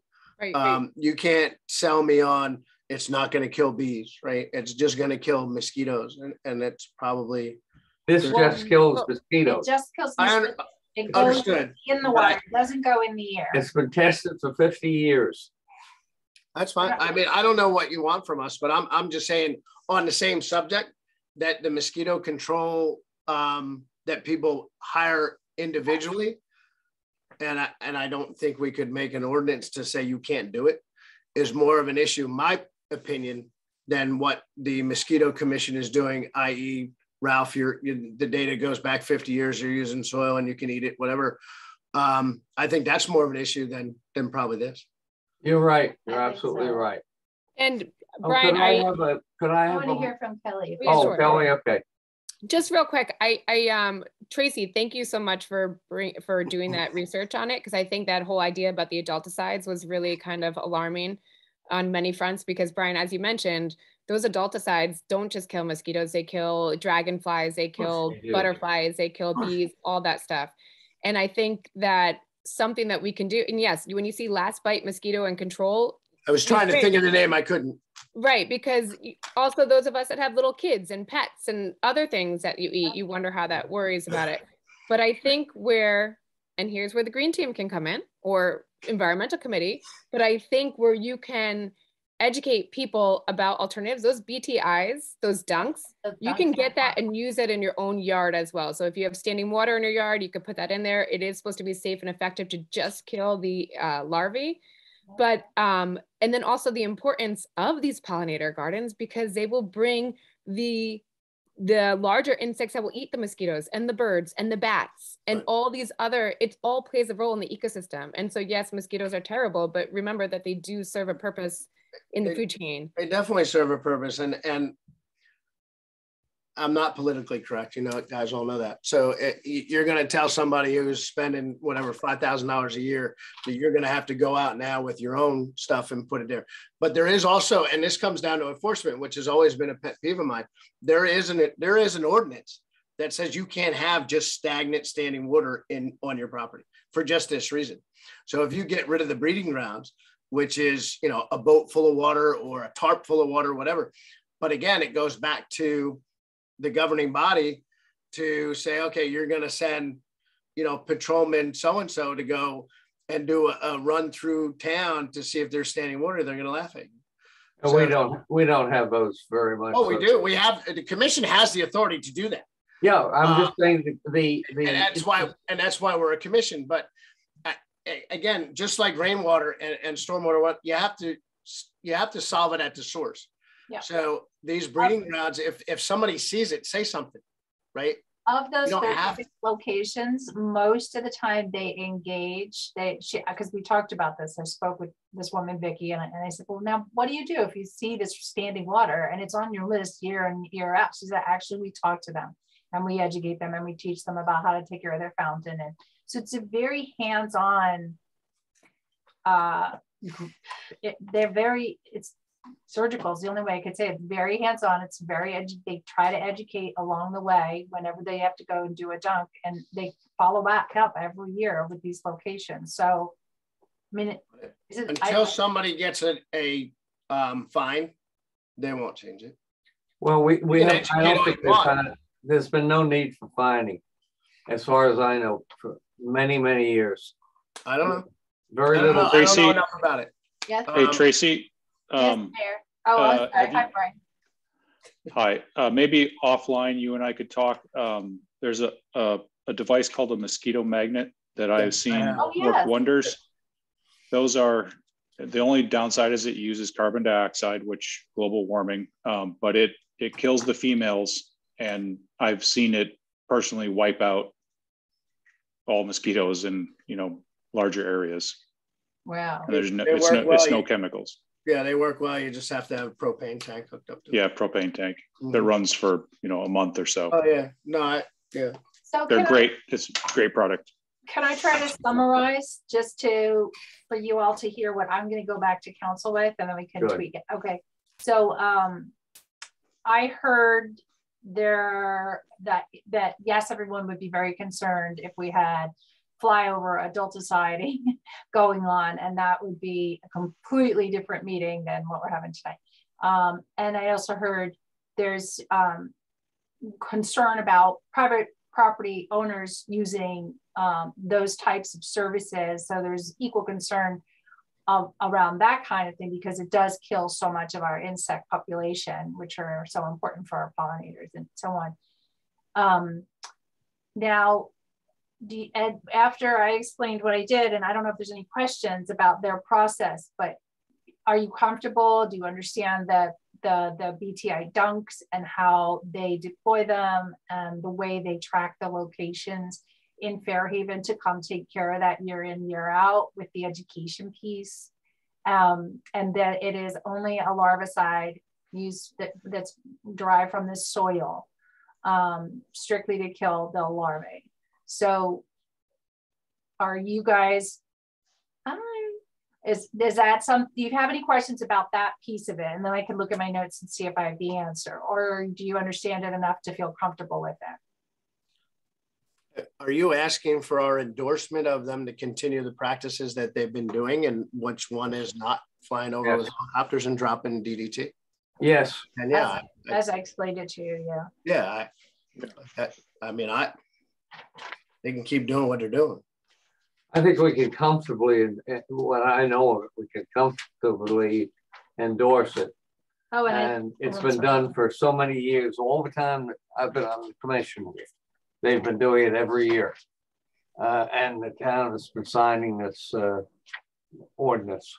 And then I'll also add in my report back that the piece on awareness and education around how to treat mosquitoes if you want to and understanding their role as an insect in the food chain, you know, maybe there's a way that that can be communicated, but also maybe we can also share information about the mosquito magnet as a safe option for people who don't want to, as an alternate to spraying, the last bite spray, folks. Yeah. Does that capture everything? Yeah, it's fair to say that works very well, but you're not really interested in having too much propane. And no, I agree. And they're not cheap. And again, it's maintenance, but I'm going to put a footnote in there. If I get bit by a mosquito, I'm coming back to you and the mosquito commission. Tracy, would the mosquito commission come and do some education awareness as well if we were to do about some alternate, like homeowners, what homeowners can do? Or I think it's a fabulous question. I'll call them and ask. There's a number of scientists there, and I'm sure, and education is a big part of what they do. So I'll follow up and ask them. let me ask, there are 7 or 8 residents here. Do any of you feel we have a major mosquito problem anywhere in town in the summer? No, not compared to other places that I go to. No, and one of the reasons is that we've got tidal water. You'll notice all the homes along the water have wide open porches, no screening. And the reason is that there are no mosquitoes. They can't be supported by tidal water. It's only in the standing water, and there are very limited standing water points in town. Other than greenheads, but I'll take that argument on the side. The black flies, yeah. And black flies, yeah. No, I mean, you have to be careful, because as soon as us humans get involved in the balance, we don't know how to take care of it. So there's always unintended consequences. You kill every mosquito and then everything else dies, right? It's just like Moss Bunker and the, you know, the beginning of the food chain, right? Yeah. So I think that it has to be something that's done in a responsible way. And so far the Mosquito Commission division has been able to do that, as far as I know. I was surprised and really gratified, actually. So, yeah. And I wasn't expecting to be. I thought I was on an assignment to find out some really scary stuff, but then we'd have to figure out what are we going to do. So, and that didn't happen. So, and like I said, I have some experience with them, and every time that I've seen their projects, they've been very extensive. You go down to South Jersey, and I think Jesse's seen them there. You'll see big excavators with huge tracks on them, because they have to stay above the tidal marsh to dig these channels deeper so that they don't become breeding habitats. And that's mainly what they do down south, because it's a big problem. Okay, that topic, I think, being concluded. Is there any other topic you would like to see on the agenda tonight? No. Okay, that having been said, then I heard a no and no yeses. We can talk. We can have a adjournment. The next meeting will be the second Wednesday. There is a public comment in March. Yes. Okay. Public comments. I forgot. And Ralph, I had something on there too about the invasive species that I never got to mention as well. Pardon me? We had an email that yeah, you did indeed. We were going to treat it with the rain gardens. But go ahead with it right now. No, we got an email from, I believe it was Sarah Moore, with a kind of concern to all council and a lot of the commissions about invasive species in town. And I figured it's kind of just bring it to the commission too. I believe this woman's giving a presentation to the Fairhaven Fields, the Fields Committee tomorrow evening about invasive species. I know that's something that they've been working on in all the natural areas. It's kind of a big thing for them, but I'm gonna see if I can try to make the meeting. If not, hopefully it's gonna be recorded. Otherwise, I'll touch base with the Natural Areas Committee to see kind of what they're looking to do, and maybe there's some other components that we can do, maybe some education components for even just residents on invasive species and what to look out for. So we just kind of bring that to the table for right now, and I can kind of come back with some more next month. Okay, we'll look forward to it. All right.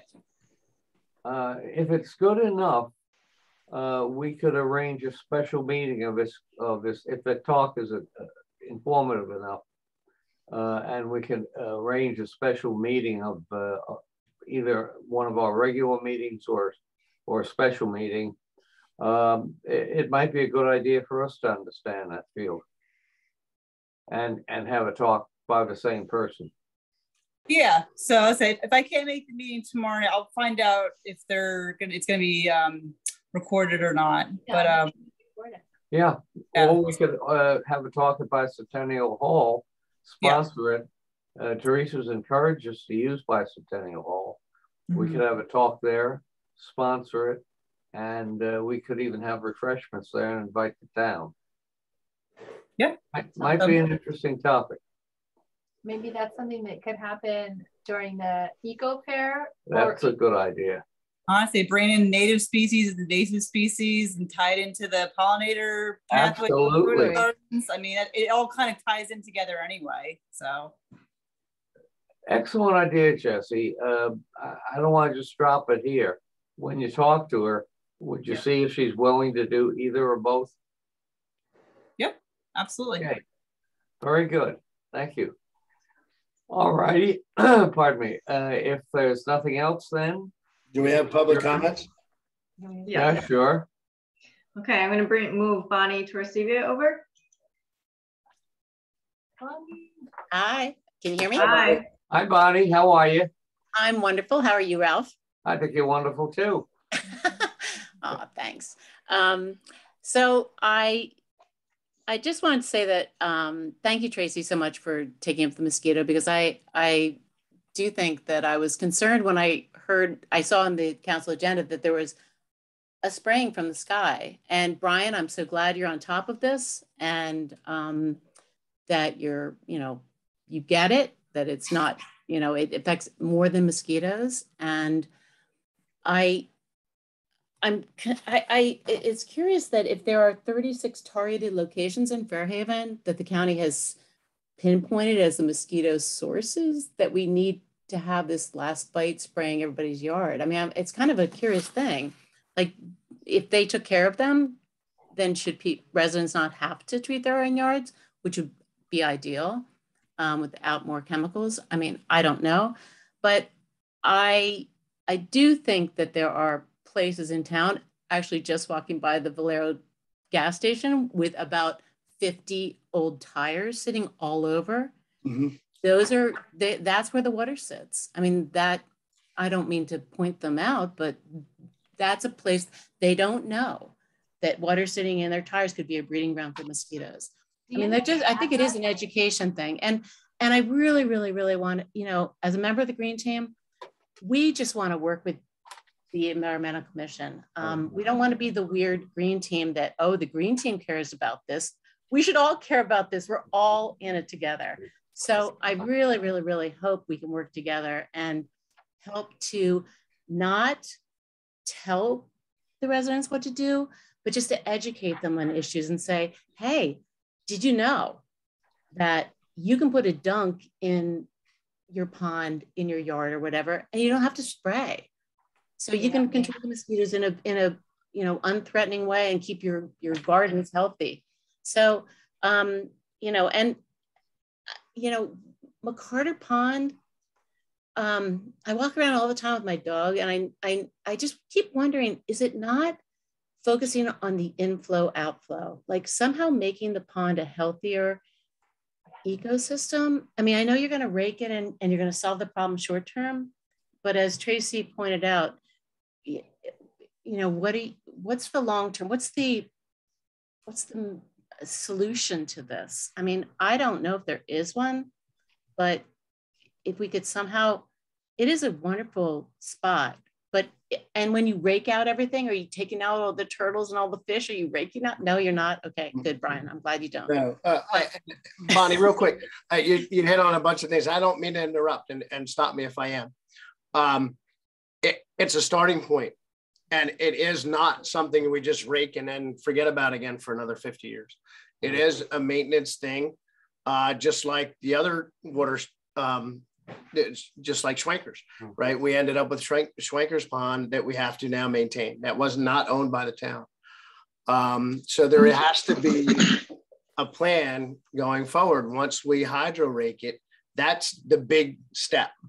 But until they do that, there's no sense even talking about it. Well, Real quick, just the tires and stuff. How long do you try to educate somebody before the ordinance comes into effect, right? I mean, well, we can add that to the list, by the way. It's as simple as a phone call and an address, and the county, now there'll be 37 locations. And they'll come out and drop the dunks in, and they'll have a conversation with the Valero guys, who are lovely people. And exactly. And they are, and I don't want to, that's why I said, I don't want to point it out like they're a bad person. I think they probably just don't know. They don't know. Right. They don't know, like, and most people are doing the wrong thing because they don't know. Well, all right, I'm going to try to be somewhat politically correct here. They have to know that a tire sitting on the ground is going to accumulate water. And they have to know that over time, water attracts insect larvae, right? Well, so Brian, you know that. You're educated, but I don't know that everybody knows that. All right, but they can call Red Bank Recycling tomorrow and they'll come and pick them up. So if they've been sitting there, and I'll take a picture tomorrow, and then I'll take a picture next month and monitor it. But that's my point, is the town, whether they have the resources and don't have the resources, and it's always been a bone of contention between myself and Teresa, is that we don't do the enforcement. And I have to be careful that now I'm probably going to get a summons for something that I did on my property. But you're free to speak. Right. But that has always been, we can't put leaves out 4 weeks prior to pickup. It has to be within a week. And how many piles of leaves are in town for months that end up getting ground up because people drive over them so much that they're all compacted, and then they end up in the stormwater management systems that clog them up. That's always been a big thing. And I don't want to be that person to say, okay, we have to start to give out summonses, but we can educate all we want, but until they enforce it, just like pooper scooper law, it's not going to be done. I'll take a picture tomorrow and we'll see what happens. Okay. But Brian, speaking of leaves, I get it. So let's educate people about leaving their leaves in their lawn. Get them off the street. No, Brian. Okay, if you can.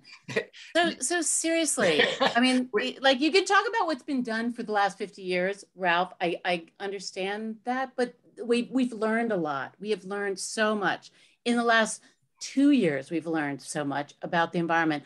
I mean, do you know insects? I mean, I remember as a kid, we thought insects were going to take over the world.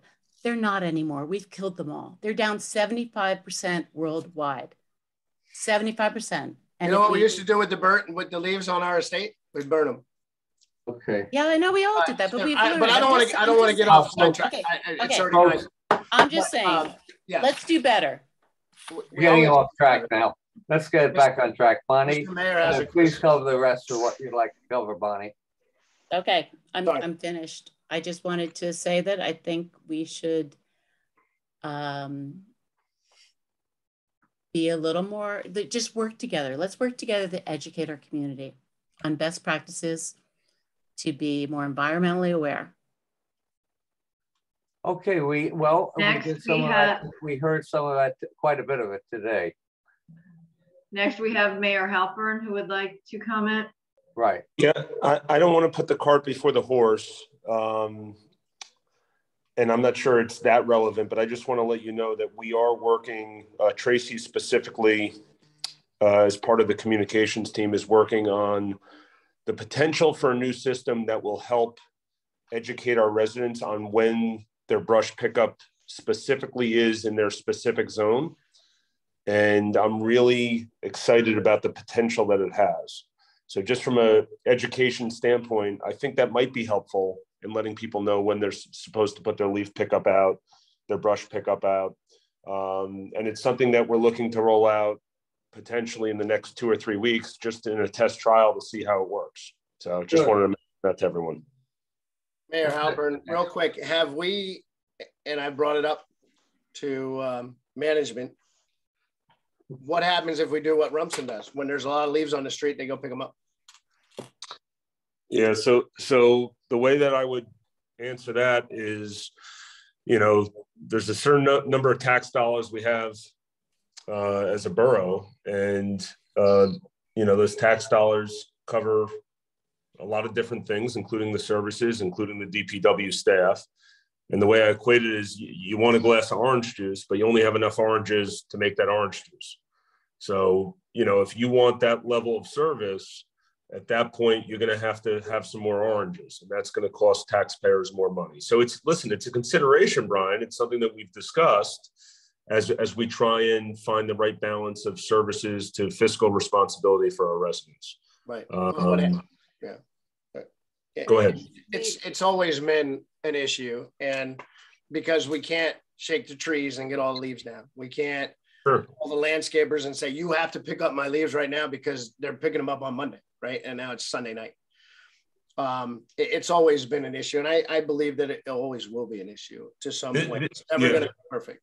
So Brian, this system, and once again, I don't want to get too ahead of myself because we're still sort of in we're not in beta even yet on doing, but the idea is if we had to roll back to a neighborhood to pick up more leaves, let's say 3 weeks after the initial pickup, we could target the people that live specifically just in that zone, on that street, in that neighborhood with a text that basically says, your street is going to have a leaf pickup next Tuesday at this time. That would be an improvement. We're going to try. I mean, we're not sure how it's going to work, but we're going to give it our best shot. There's got to be some improvement. The problem is so seemingly intractable that smart minds will unravel it. Okay, folks. We have one more public comment, Ralph. Yeah, who was that? Stephanie Adams. Oh, Stephanie, how are you tonight? Good. I don't know why I always end up being the last person on this call, so I will once again keep it brief. I've been thinking about the pond a lot, and Brian, I share your frustration. I mean, we all do, that this has been going on for so long. And I'm just wondering, I was kind of thinking about it out of the box from a more of a marketing perspective. Is there a scenario where, understandably it's a big ticket item for the town? Is this something that you could fundraise for instead? Yeah. Have some sort of a fundraiser to clean up the pond? Has that ever been considered? Yes, and if you look at $14.5 or $15.5 million, it's not a really big budget item, being a big numbers guy, and Brian will agree with that. But it comes down to what is more important to people in the town. So I was brought into a few meetings. There is kind of a loose association of people that live around the pond. And that was just my point, is why don't you guys come up with 50 grand and the town will come up with, 100, whatever. And it kind of fell on deaf ears. But it's not viable. I don't think. That's just my opinion. Since you asked me. I mean, I'm just thinking, the way the Fairhaven Foundation raises money for Fairhaven Day. Pre-COVID, we used to have a couple of big fundraisers in town. I'm just wondering if that's something that you guys would consider. I believe you talked about $200,000. Was that sort of the cost for the raking? That's the high side. So if the town had 200 extra in their budget, that would get it done and probably have a little bit of leeway. Fairhaven Day, and I don't want to get deep in the woods with this because I'm very close to Fairhaven Day. My wife and I were talking about this evening, is something the whole town enjoys, right? So it's easy, and I think the budget for that was, I don't know, $25,000 or $35,000. So one big company could say, hey, here's 15 grand, which paid for the fireworks. It's the town's responsibility at the end of the day. And they just keep kicking the can down the road. And that's why I've kind of thrown up my hands going back to when Mayor Halfacre was here and we had it all set. We're involved in a dock building business that does dredging. We're going to dredge it. and bring the spoils over to Rumson Country Club. The hardest part is getting the permits to do it. And if we do it within town, I believe we don't really need the extent of the permitting process to do it. And that's why the hydro raking makes sense. We're not dredging it. So to raise the funds privately, I don't know. I think it would be a large lift, personally. It's a good idea. I just don't know if you would have enough support. And the alternative, you know, it's good to generate all the ideas. Sometimes when you've been carrying an issue for a really long time, and it kind of, Brian, it sounds like this has really been such a major commitment and such a labor of, for you.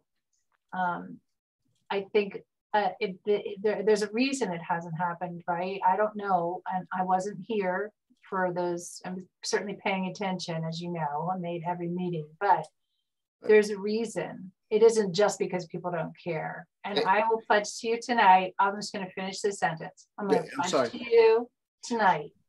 I will explore the past to find out what is the reason. Why hasn't this happened? And then we'll understand. I don't think it's ill intention. I don't think it's that people don't care, but there might be a missing piece of information, and then we should tackle it. So you have my word, and I'll get back to you in a minute. Thank you. I'm gonna bite my tongue. Good. Yes. No. It would be. You're gonna bite your tongue. It'll be interesting to see what you find out. We can talk about it, you know, offline. But it hasn't made logical sense to me at every dead end that I've reached. It doesn't make sense because there's obviously enough interest from certain groups to do it, and it just hasn't been it's always been kicking the can down the road, and I don't know why. Well, we'll find out. Oh, the dollars haven't been there when it got to budget time. It's $200,000. Brian and I can raise that tonight. Teresa tells me 200 grand was that number was, and the mayor can tell us, but that number was enough to have it dropped out of the discussion for the last several years. Other things were felt to be more important in the capital budget. Okay, well. Repaving streets, for example. That hasn't been done either, and they're not. And when we get that argument, they're not our streets; they're the county street. So I know this our streets, I guess. Okay, folks, I think we have probably reached the end of this discussion. I think we've got a number of action items which will be underscored by the minutes. Next time we'll come back and hear what is going to be recommended, and I hope we'll have 2 or 3 things that we can ride to the finish line, work with the council on. Okay, the meeting is adjourned. Thank you. And thank you all very, very much for coming out and taking your time. It's been about 2 hours, so that's quite an investment. Okay, we'll see y'all. Bye-bye. Bye.